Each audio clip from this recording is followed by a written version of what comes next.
All right, well, welcome to everyone who's going to be watching this at a later date. My name is Rachel, and I'm one of the co-founders of Scripente Maternum, and I'm so excited to be joined this evening, morning, afternoon, depending on where in the world you are watching from today, with by Megan and Julien Martel, who are the owners and proprietors, the innkeepers of Rouge Bordeaux in France, which is going to be the site of our first international Write Like a Mother retreat. And we're here today to just get a sneak peek into what life is like at Rouge Bordeaux, what a writing retreat would be like at Rouge Bordeaux, and what a writing retreat with us is just like in general. So I thought we could start by just having Megan and Julien sort of introduce themselves and their space, and then we'll just keep this very casual, low-key, conversational. We'll just chat as Chef Julien spends some time in his kitchen with us. So, Megan, why don't you want to start and tell us how you, a Minnesotan like me, ended up living in that gorgeous kitchen in France? Bonjour, I'm Julien. This is Megan. Welcome to our kitchen. Yeah, so I am a Minnesotan native. And I really have to tell you that I started to love French in France just because my mom knew how to count to 10 in French. And she'd do it all the time. Un, deux, trois. And then I decided to take French. And then I went to university and I did a year in France. And I thought, I really need to find a French husband. And I found one. And with a like-minded, we both really love people. We love exchange. He dreamed of speaking perfect English. I dreamed of speaking perfect French. Neither of us speak perfect English or French. Right. But our kids do now. Yeah. Yeah. So we have two little bilingual boys. And this house has really become a sort of haven for creativity, for immersion, food. Yep. culture immersion, Yep. food immersion, wine immersion, yes, writing immersion. And we just finished a retreat here. This is the last day of mosaic making. So we mix sort of what we do here, whether it's understanding a medieval market or a village or a winery, and Julien during all this stuff that's going on at the house. And this house is really, I mean, it's old. Stone walls. We found it. It was a skeleton. It used to be a presbytère. So it's where the priest lived, and he was connected to the church in the town. And now we've knocked the walls down, and we've by hand, and there were 70s wallpaper everywhere. We had people from all over the world come and help us knock down the stone walls. And our first group came from the University of Wisconsin-Stout. It was a wine and food pairing study abroad. And we still had dirt floors when the professor came to figure out. So it was pretty neat. We're still in construction, Yeah. And but since that time, we went through like a decade. And Megan has a good friend in Los Angeles who is a coach.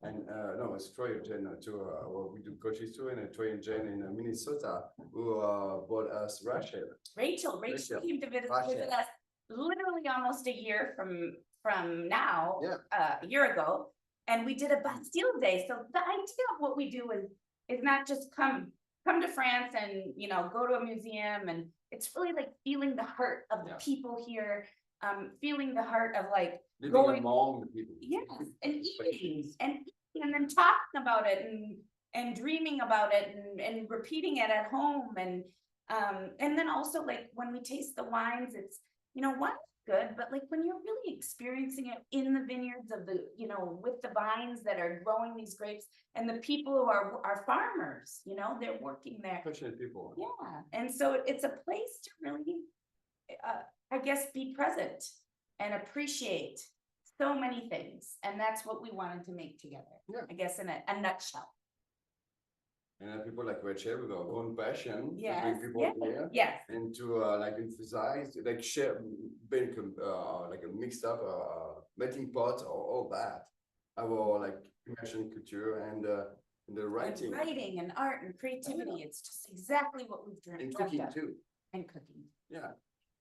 So we And do some stuff in cooking. So for example, well, there's only things already made. I'm not going to bother you with like a lot of cooking class right now, but just give you a sample, right? So this is a famous cake from the area here. It's called cannelé.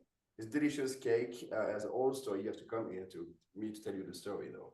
But yeah, this is delicious. So we do a lot of barbecue here. We have a lot of duck. We love duck here. And we use the vines. That's an old trunk that might be like, like 50 to 70 years old. Well, it was not used anymore. So we use it for barbecue and cook the magret, the duck magret on it. It's delicious. And can I chime in on that? Yeah, sure. So magret is the duck breast. And it's duck is it tastes, it's like a red meat, it's like a steak, and it's so delicious. There's nothing. And when Julien, we have this old fireplace over here. Can I move it to show them? Yeah. So we have this old fireplace. And what we do is we cook the duck in that fireplace. And so it's really a special way of making and grilling, and then you have that toast, that taste of the grapevine, which is pretty fun.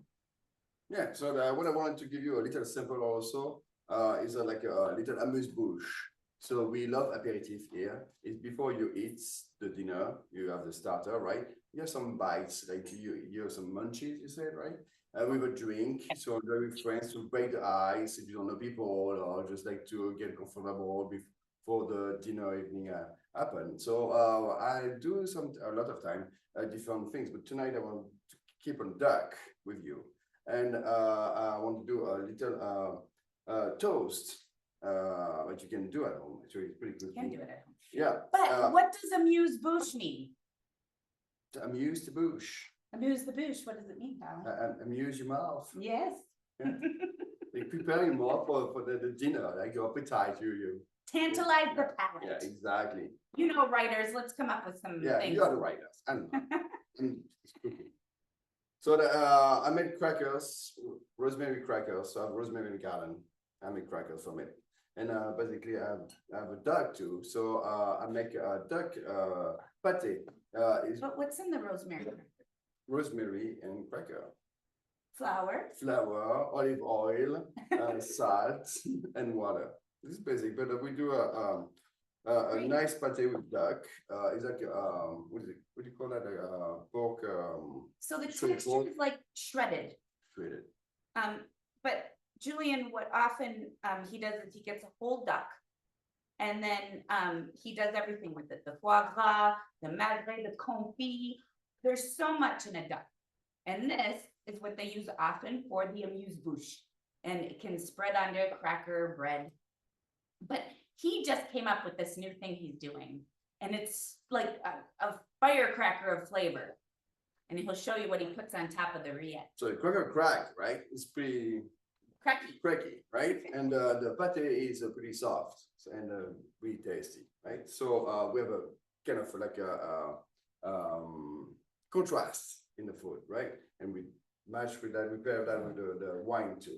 And I made some pickles from Raven, homemade.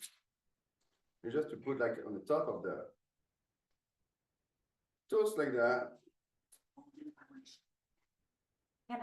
There we go. And we have French pickles too. Those are delicious. They're small, you don't know that. They're not sweet, salty, vinegary, crunchy. They're super good. You just have to, but you cut thin slices with getting your fingers. Here we go. That's enough. Oh. Wonder if it should I Put on top should of I bring it it here. closer to you? I can do that. You can see, you can. And I made also There. Can they see? oil. This oil from Yes, we can see it. basil. So you just to spread it on the top. You be generous. You need to be generous. Here we go. And after you place it like that. And here we go. You have your amuse-bouche for the night. And it's delicious. Right, Megan? I'll take one. Now you have to describe it in detail so that we can feel like we're eating. Be a writer. Be a writer. Describe it for us. Paint the It looks scene. so good. That looks amazing. And while you guys are chewing, I need to say that I'm a vegetarian and I spent a week with Julien and I felt so loved and taken care of because not only did he make me a vegetarian meal, but it wasn't ever an afterthought. It was like with the same love that he just made this little amuse-bouche. He made the most fabulous vegetarian cuisine. He even, if we were going out someplace, would like pack me my own meal if we were going to like a place that only had meats and the amazing duck and all that. So I mean, he can, and I was not as picky as others. So he can meet any dietary restriction that comes into that kitchen. It's a bit of a challenge for me, but I like challenges. I love to be a challenge. I'm not used to it, but yeah, more and more, and I like it because it helps me to break my comfort zone and go in a field I don't know and to adventure is more creative. I guess you do that in writing too now sometimes. I don't know. Absolutely. There's probably a connection, right, between the challenges that we face in the kitchen and the challenges that we'll face when we're writing in a new place, or we can, it's just opportunity and challenge for all of us, right? Doing vegetarian food is a new chapter, it's a blank page, and I have to fill it up. Yeah. So I have to what I'm gonna do. I'm freaking out, and I oh yeah, I have that idea. Let's go for it. Yeah, like it. Oh yeah, let's do more of that. Yeah. And what I love about how if you remember, Rachel, is he sees the dish he wants, like, a regional dish or something like rillette. And when he makes something vegetarian, he tries to get the same, not like for it to be, but the same idea, the same kind of pairing and the same kind of regional flavor with the vegetarian food, right? Yeah, I never felt like an outsider, never felt like an afterthought. It was very inclusive. And I think that's also what's important about your whole space, right? Food is such a great communicator of all the things, but I think it's very much a metaphor, right? Since we're writers, that how inclusive you all are, right? I never felt left out in any way. And sometimes as a person and writers come from we all have our own different things and we all kind of feel like outsiders a little bit, I think. But that's what's so great about our community and what's so great about the space that you all have created is that it's very much no one's an outsider and everyone feels welcome and just warm and safe in your space. So. And going back to food, I just wanted to show you. So this is what we often pair with our amuse-bouches, and it's a crémant. And in France, champagne is from Champagne. And then you have sparkling from all over. And this is Clément from Saint-Emilion that we visit on the retreat. And it's really got that crisp. Yeah. Because what we just tasted was salty. It was tart. It was crunchy. It popped in your mouth, and so does sparkling. So that's the kind of ideas the pairing too. And now we have desserts. So I made a lemon meringue pie. I made that for you, Rachel, right? You remember that? Yes. You taught me how to make meringue. Yeah, exactly. Now again and again. So I'm gonna show you two things. So those are little simples, the individual cup, but I do a whole pie sometime. But that's only that. I just wanted to show you just two ways to do the meringue on the top. Just like a basic one. Here we go. I do silver layer. Can you see? There you go. And that's the other one that I do for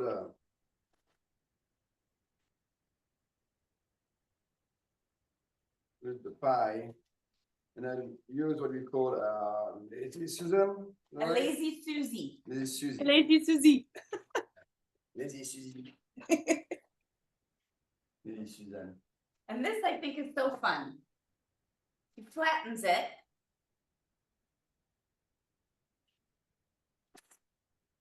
Oh shit. Oh, go down. Some extra. And after you're gonna use the motion to make your design.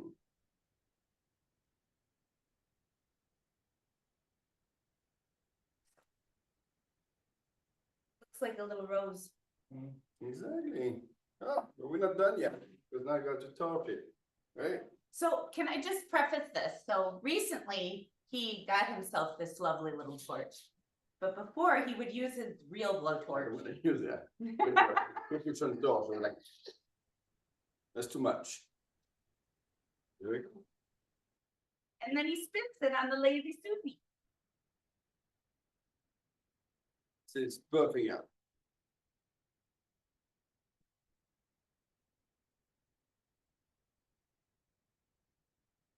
There you go. Yeah. And the dog. Can I show Oh, you? yeah.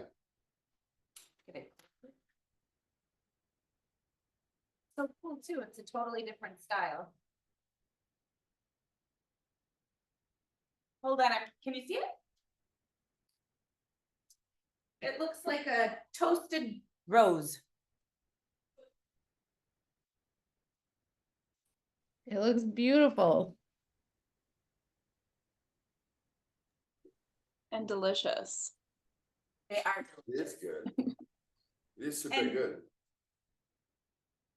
And often we have this chateau that we go to. Oh yeah, go ahead, explain it. What do you think? Delicious.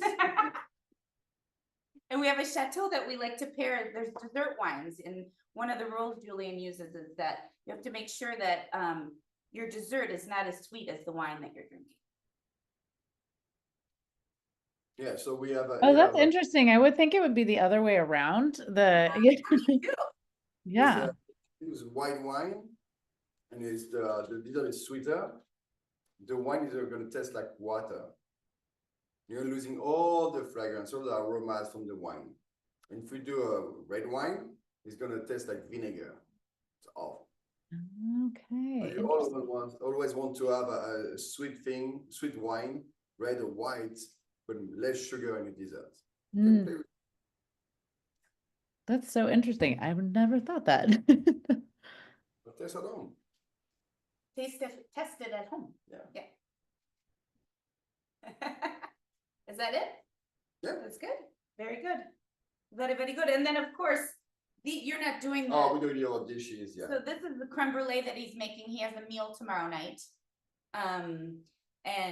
But you always do the sugar at the end. I use the same torch to do the Yeah. caramel stages too. So this kitchen is constantly in motion. I don't think there's ever a second that it's just sitting here. Nope. Nope.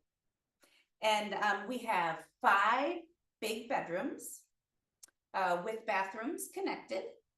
And yeah. We have a nice garden with a pool. We have a swimming pool with lots of flowers now and around, and we have a little spa back there as well. So, and then a couple big beautiful tables under the shade where people can write and sit in different spots throughout the house. And the bedrooms they can be 2 twins, configured to be 2 twins, correct? Every bedroom can be like that. Every bed we have 2. So they're big beds or they can be separated. Yep.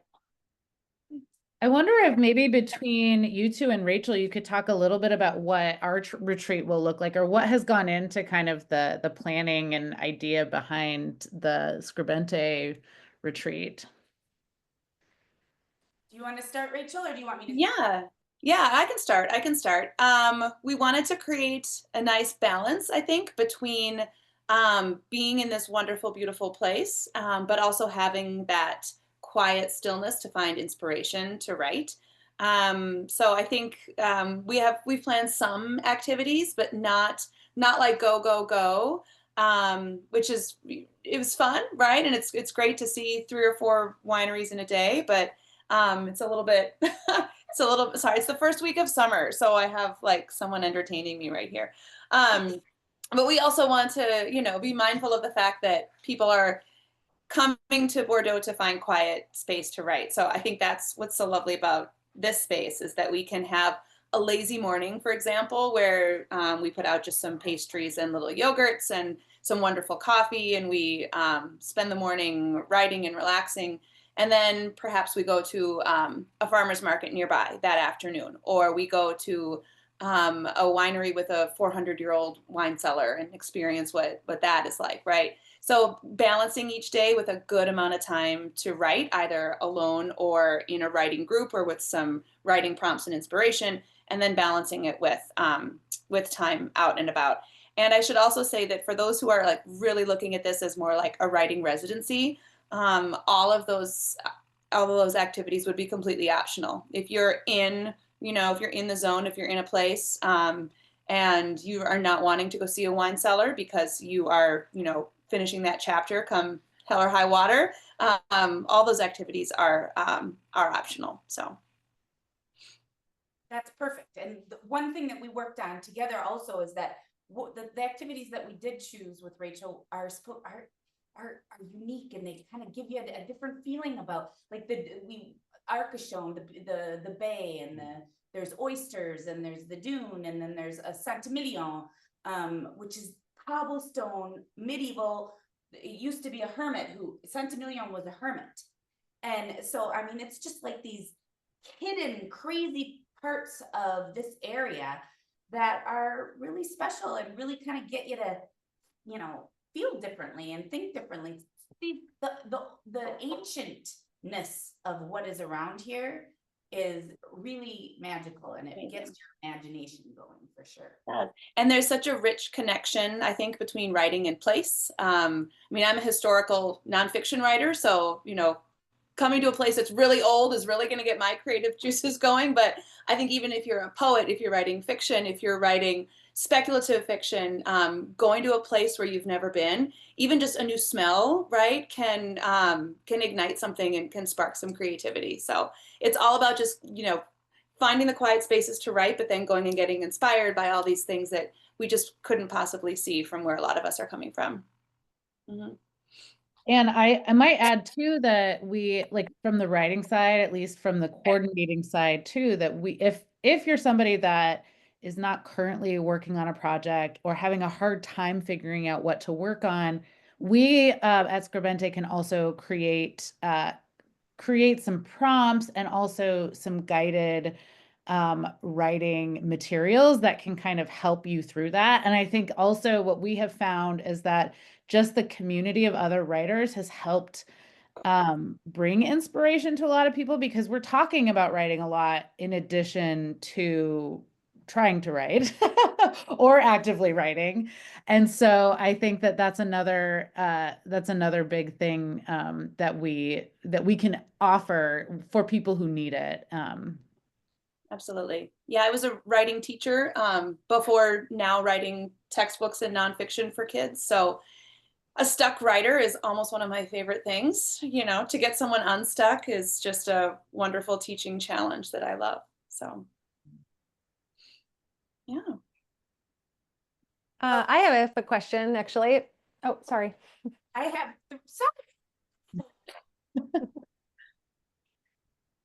Go ahead, Ariana. Yeah, no, Yeah. I was just wondering a little bit about the climate. I don't know what it's like in the fall and winter so much there. And I don't know exactly what time of year the retreat will end up being, but does it ever snow there, or does it get cold? Doesn't snow. No. We were thinking more like early spring, or but it's gorgeous. It's sunny. Yeah. Early spring for us is March, end of Or March, even end of April. February sometimes. Yeah. Right. Yeah, it could be too. Yeah. Do you remember that first summer or first February in Bordeaux? You were on the beach. Yeah. So I mean, it's very mild. Yeah. Climate. Yeah, and so we have a period between like February and July where it's just comfortable. You don't need air conditioning, you don't need heat. It's just, September, October too. Even, yeah. Even Yeah. November. Yes. There's only like certain periods, like maybe like at the end of July and all of August, it can be pretty hot. Yeah, that's what I figured. Okay. Yeah, thanks. Snowing here. There's no snow. No They snow. don't know snow. Do you have snow? In Norway? We do, yeah. But actually, I'm from northern Michigan. Hello, fellow Midwesterners. Yeah. So it doesn't faze me. Yeah, but no, I was just asking because I was surprised a few years ago. My husband and I were in Tuscany, and we were staying on a agroturismo there on an olive farm. And I was really surprised when the owner told us that they actually get snow, and it gets pretty chilly in there in the winter. But I guess it's like important for the olive trees. So yeah, just wondering. Yeah. That sounds lovely to be in. It was. Yeah. Yeah. Olive trees. Actually, speaking of climate and time of year, I don't know if maybe Rachel, you want to talk a little bit about what we're considering for the timing and kind of why we're having to revise the time frame of it. Yeah, we had a date chosen, and then as just the luck would have it, the one date that Megan had to, do something else that was important was the same time that we had selected to be in Bordeaux. So it was actually a good opportunity because we were hearing from people that February wasn't the best time, and they wanted to go, but they couldn't go at that time and that sort of thing. So we thought, well, this is a great opportunity to explore other times and other options. So we've been just asking people what times tend to work best for them. Elizabeth and I are coordinating with our other stateside retreats to see how we might be able to work around those. And we're still talking about it, and we're still trying to nail down a specific time. Yeah. But anytime in mid-February, up until, July. Yeah. Then I think July and August are just a little too hot. It's not worth it. It's better to have, mild. Mm-hmm. Since Julien did a cooking demonstration, I'm curious to hear about what you all are thinking around the food for this experience, like, or at least like in what role it would take and kind of what it would look like. And because I think it's a writing retreat, and I think for those of the people who are looking at it as a residency, I feel like the food is also like bringing the culture and experience to them. So like you don't even have to leave the premises to like really experience the culture there. And so curious if you can talk a little bit about that. So we had talked about, Megan, just very simple, right? Regional cuisine. We use local and traditional cooking. Here they have, like I said, duck is a big thing. We have a beef too. Yes, tell me about the Bazas beef. Yeah, but Bazas beef is a little village called Bazas, and they raise their own cow. It's a kind of cow that just grow there, and they call it Bazas beef, right? And there are also a lot of veggies. They're known for asparagus, for example. They're known for the strawberries, for the apples. Tomatoes is a big thing in area too, and of course oysters. So it's a big frame of different food. Whatever you fancy, I guess you can have it, but in like a traditional way here. Yeah, well, Julien, a lot of the meals that we do are confit de canard, which is delicious, but we don't have, so like there's one meal where we would go off into a vineyard and have it in with the winemakers in the vineyard. That's one of the most special experiences. But like pâtés, rillettes,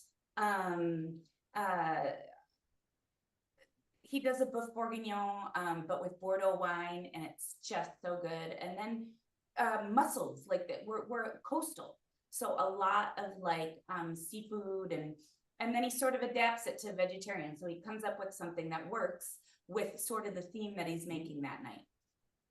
Was there something that stuck out? I know. So we did a picnic, and Julien, we do a lot of pâtés at the picnic, and cheeses. I mean, I haven't even talked about the cheese. Like we do a raclette night, which is really fun, and you have all kinds. It's a traditional mountain meal, but we do it with everybody, and it's interactive, and you melt the cheese in this machine called a raclette machine. Yeah, but like for example, we did a lot of pâtés, the rillette, the mousse, the foie gras, but then Rachel, he did a few different ones, one with lentils, and so it's really fun to kind of play with. But everything that's regional. I'm trying to think what else. There's so many things. He does that's with the blue cheese, Auvergne blue cheese. That's just so good. Right? Those are the kind of main meals that you do. And then desserts, he does tarte tatin, which is a really fun story, and it's an upside down apple pie, caramelized. good, and he teaches that. So like another part of it would be if people wanted to cook with him, they can. So That's amazing. And I think, I mean, I think related to writing, I feel like there's such a huge connection between food and writing. I think that like people writing about food, but also like food bringing up memories and ideas and thoughts and inspiration. And I think that can be a huge element of that too, of the writing element as well. Food is just so central to French life that, you know, even when it's simple and it's no fuss, it's just absolutely fabulous. So it's just cheese and bread. All we're having is cheese and bread. It's nothing. Like, oh my God, this is fabulous. yeah. Sold. Yes. Ariana's in. Ariana, are there any other questions, or are there questions that have come up, Rachel, that people have sent in? Mm-mm. Yeah. No, I think we covered it. Just the basics, right? Like, where will I sleep? What will I eat? What will I do? And, you know, Yeah, I was just curious about the length, because I don't quite remember what the original dates were. I think it was around 4 nights or 5 nights or something. yeah, a little longer than that, I Oh, it was think. longer. Okay. Yeah. Yeah, Go it's a ahead. week. Yeah. Oh, go ahead. Yeah. One night in Bordeaux because we thought people would really enjoy an evening in Bordeaux and see the city. And so we have one night in Bordeaux. And then I believe it's 5 nights after that. So it's like a 6-night total, 6 or 7. I think it's 6. Yep, that sounds right. And we had also, you know, if you want to stay longer, right, we have all sorts of, someone asked about, you know, I really want to go to Champagne while I'm there. And so Megan was great about, you know, take this train and go here and stay there. And so if you're wanting to, you know, extend it and make it more of a longer European holiday, you know, we certainly can give you information on that. But what would be included in this is the 6 nights and accommodations for all, accommodations both in Bordeaux proper and also obviously all the accommodations out at Rouge Bordeaux. Yeah, and also to kind of a little backstory on Scribente of why the length. So our domestic retreats and kind of bread and butter retreats are 3 nights usually, because they're really a little bit, that length has been really, it's just kind of a sweet spot for especially people who have really young kids that, you know, don't have to go away. So the longer retreat is not going to fit some kind of family situations, but it is also a response to kind of this desire and need to also really dive into the writing part, because our domestic retreats are much more facilitated. We do have more independent writing time than we've put aside in the past, but it's still, you know, they're short and packed. And so what's nice about having a longer period of time is that it really gives you that space to dive into your writing. So it's definitely for somebody who's kind of in a place to spend more time writing, more time you know, away from their family and that kind of stuff. And so, yeah, and also that's part of the reason we're making them small, not because, I mean, space is a big part of it, but even when Rachel and I were talking about having international retreats and we have other location ideas, we didn't want to make it huge because it's an intimate, immersive experience, both in the writing and in the culture and community, and very place-based in that way. And so that's kind of why we, why the length and why the structure of it. Mm-hmm. Yeah. We recently did a yoga retreat in May, and it was moms who took a break for it was 6 days, and they said one of the biggest things was that they didn't have to think about anything. No. Food was ready for them. Everything was kind of planned out, and they just did their thing. And it was the best thing ever. Yeah, I mean, that's huge. That's huge for all of us, is just not, because like we don't have to even think about feeding ourselves, which when we have to we have to feed our children every single day. It's so nice to have that break. Yeah. Yeah. Yeah, it's necessary to have that break, right? Yeah. Mhm. Yeah, and I do think that, I mean, it might happen during the summer, but it's probably most likely to happen during the school year because I think what we've heard, I don't know, Rachel, if you've heard different things from the survey, but I feel like I know that from a lot of parents that I write, summers are just so hard to get away from family because it's just the camps and the vacations are all crammed into the summer. So we really try to capitalize on the school year and do a lot of our events during the American school year because that's when people feel a little bit, their kids are in school during the week, so relieve some pressure. But, yeah. Great. Is there Anything anything else, Rachel, you think, or Megan and Julien? Well, just come. No, I'm sold too. Just seeing your kitchen, I was like, oh my God, I want to be in that kitchen. It's a big one. There's room for everybody. Yeah. Oh, I love it. I love it. Yeah, And and there's a also lovely the other like food living looks room so space good. too, and plenty of Yeah. space. Yeah. What did you say, Ariana? No, I just said also the food. It looks so good. I just had this like sad Hello Fresh for dinner, and I want to eat that pate. I know. I Yeah. know. Wonderful. Hmm.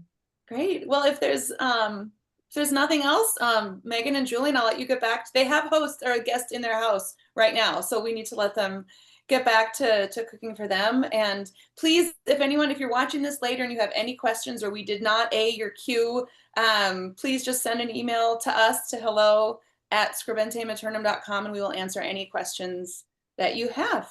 So thank you. Thank you, Ariana, for joining us live. Thank you, Megan and Julien, for being with us. And hopefully see you all in France. See you soon. Yes. Au revoir.